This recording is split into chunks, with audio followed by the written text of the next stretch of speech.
Le mercredi 1er juillet, lors d'une conférence de presse, Didier Robert, président de région, aux côtés de Yolène Coste, tirait la sonnette d'alarme quant au départ de 400 jeunes réunionnais inscrits en carrière sanitaire et sociale et qui ne savaient toujours pas s'ils pouvaient boucler leurs valises. Et à moins de 8 semaines de la rentrée, le flou était total. Qui ont été posés par l'Europe dans le cadre de l'IEJ sont des moyens beaucoup plus importants et qui permettent donc de mieux accompagner aujourd'hui les jeunes rayonnais en formation et en mobilité formation, sauf que nous avons aujourd'hui un point de blocage qui est le ministère de l'Outre-mer et qui, à cette date, n'a toujours pas voulu donner le mode de fonctionnement pour pouvoir accompagner ces jeunes rayonnais à la formation. Et nous sommes à 15 jours du départ. Une totale incertitude aujourd'hui.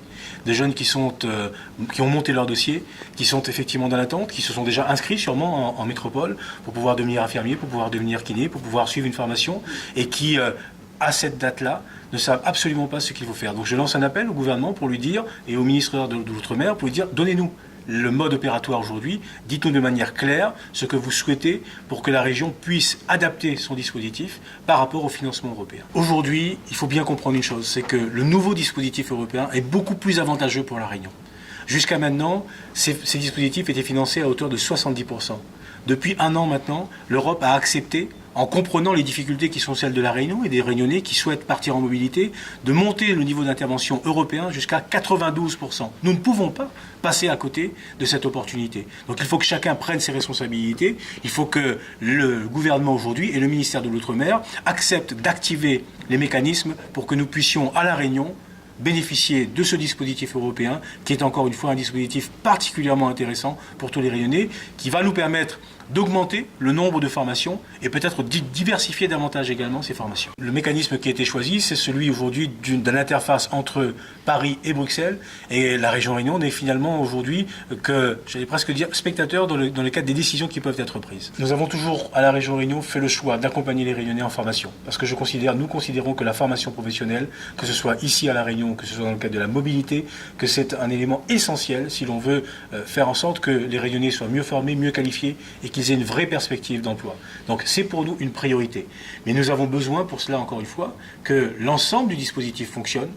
L'Europe a pris ses responsabilités.